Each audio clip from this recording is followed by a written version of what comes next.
कि जब मुनि दीक्षा दी जाती है उस टाइम उस वक्त दूसरे माता पिता होते हैं, तो ऐसा क्यों है? उनके जो माता पिता होते हैं उन्हें ये सौभाग्य क्यों नहीं मिलता? जब दीक्षा होती है तो जो दूसरे माता पिता बनाए जाते हैं, जो स्वयं के माता पिता हैं, उनको सौभाग्य क्यों नहीं मिलता? ये समझ गया मैं। ये सब परंपराएं आगम सम्मत नहीं है।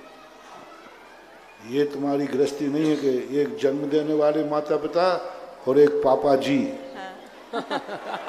ससुर और सासू, यहाँ कोई परंपरा नहीं है।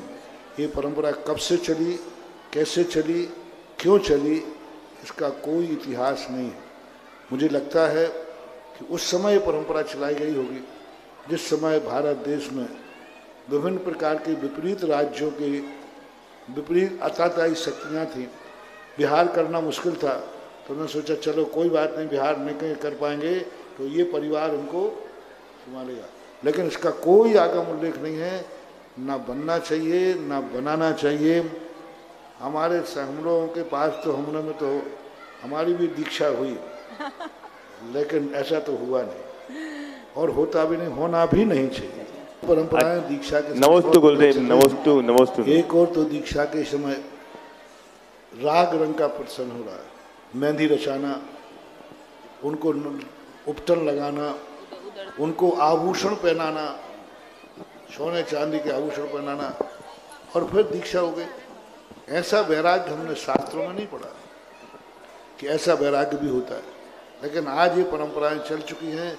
इन कारणों से कई बार साधुओं पर उपसर्ग भी आता है। एक महाराज को ऐसे खूब जम के सोना चांदी पहनाया लोगों ने देख लिया।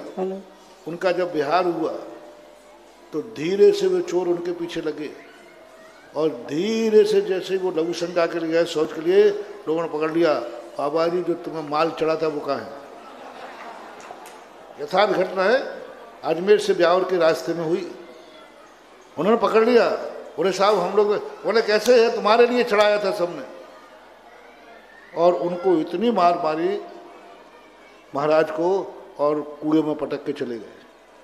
3 दिन तक वो महाराज कुएं के अंदर, सीढ़ियां थी नहीं, कंगनी होती ना कंगनी, उसको पकड़ करके वो बैठे रहे। 3 दिन खोजने के बाद जब मिले, ये होता है आपकी भक्ति के अतिरेक का परिणाम। इसलिए ये सब नहीं करना चाहिए। सादा सिंपल दीक्षा होना चाहिए। मेहंदी रचाते, कौन से शास्त्र में लिखा कि दीक्षा के पहले मेहंदी रचाओ? कोई शादी हो रही है कि तुम्हारी? सोना चांदी पहनाते, सामान जुलूस निकाल दिया भीतर आ गई।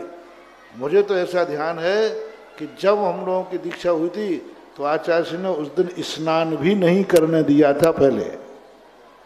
अब लोग बांगों ने अब कहें अब तो होता है, आचार्य जी नहीं कराते। आप लोग नहीं मानते हैं तो आचार्य जी कहते हैं तुम्हें जो करना है सो करो।